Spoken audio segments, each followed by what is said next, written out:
ಬಿದ್ದುಗೆ ಗಾಯ ಆಗಿದೆ, ಹೃದಯಕ್ಕೆ ಗಾಯ ಆಗಿದೆ. ಅದಕ್ಕೆ ಅವಳಿಗೆ ಡೆಟಾಲ್ ಹಾಕ್ಬೇಕಂತೆ. ಇದು ಅವಳ ಗಾಯ ಎಷ್ಟು ದೊಡ್ಡದಿದೆ ಅಂತ ನೋಡಿ. ಒಬ್ಬಾ ಎಲ್ಲಾಯ್ತು ರೀ ಇದು ಗಾಯ? ನಾನಂತ ನೀನೇ ಹಾಕೋತೀಯಾ? ನೀನೇ ಹಾಕೋತೀಯಾ? ಅವಳೇ ಹಾಕೋತಾಳ.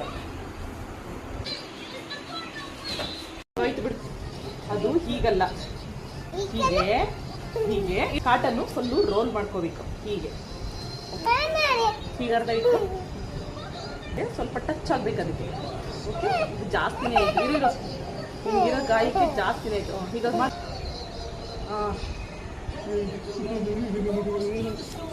ಇನ್ನೊಂದ್ಸಲ ಮಾಡತ್ತಾರ. ಮೈನರ್ ರೋಟಿ ನಡೀತಿದೆ ಇಲ್ಲಿ. Okay, next.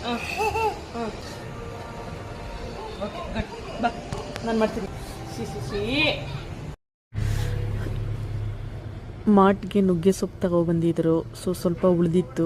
ಸೊ ನಂಗೆ ತುಂಬ ದಿನದ ಆಸೆ ಇತ್ತು, ನುಗ್ಗೆ ಸೊಪ್ಪು ಹಾಕ್ಬಿಟ್ಟು ಮೊಟ್ಟೆ ಹಾಕ್ಬಿಟ್ಟು ಎಗ್ ಬುರ್ಜಿ ಮಾಡೋಣ ಅಂತ ಆಸೆ ಇತ್ತು. ಬಟ್ ನುಗ್ಗೆ ಸೊಪ್ಪು ಎಲ್ಲೂ ಸಿಗ್ತಾ ಇರಲಿಲ್ಲ. ನಮಗೆ ಮಾಟ್ಗೆ ತರಿಸಿದ್ರು. ಸೊ ಸ್ವಲ್ಪ ಉಳಿದಿರೋದ್ರಿಂದ ಹಸ್ಬೆಂಡು ತಂದುಕೊಟ್ಟಿದ್ದಾರೆ ಸೊಪ್ಪು, ನುಗ್ಗೆ ಸೊಪ್ಪು. ಸೊ ಬಿಡಿಸಿ ಕ್ಲೀನ್ ಮಾಡಿ ಇಟ್ಕೊಳ್ಳೋಣ ಅಂತ ಕ್ಲೀನ್ ಮಾಡಿ ಇಟ್ಕೊತಾ ಇದ್ದೀನಿ. ಸೊ ಕ್ಲೀನ್ ಮಾಡಿ ಇಟ್ಕೊಂಡು ನೆಕ್ಸ್ಟು ಎಗ್ ಬುರ್ಜಿ ಮಾಡಬೇಕು. ಬುರ್ಜಿ ಮಾಡೋದು ತುಂಬ ಸಿಂಪಲ್ಲು, ಅದೆಲ್ಲನೂ ಎಲ್ಲರಿಗೂ ಗೊತ್ತೇ ಇರುತ್ತೆ ಸಾಮಾನ್ಯವಾಗಿ.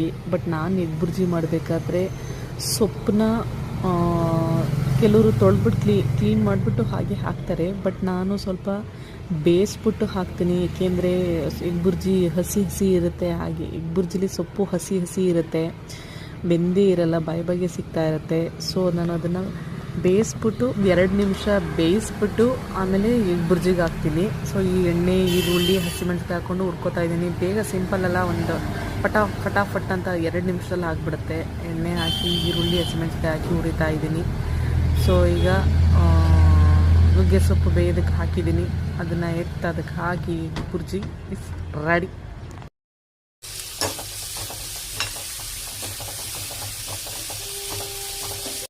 ನುಗ್ಗೆ ಸೊಪ್ಪು ಬೆಂದು ಆಗಿದೆ. ಸೊ ಈ ನುಗ್ಗೆ ಸೊಪ್ಪನ್ನು ಸೋರಿಸ್ಬಿಟ್ಟು ಈರುಳ್ಳಿ ಜೊತೆಗೆ ಹಾಕಿದ್ರೆ ಸೊ ಎಗ್ ಬುರ್ಜಿ ರೆಡಿ. 1 2 4 6 1 7 8 ಮೊಟ್ಟೆ ಇದೆ. 7 ಮೊಟ್ಟೆ ಇದೆ. ಸೊ 7 ಮೊಟ್ಟೆ ಹಾಕ್ಬಿಟ್ಟು ಎಗ್ ಬುರ್ಜಿ ರೆಡಿ ಮಾಡ್ತಾ ಇದ್ದೀನಿ.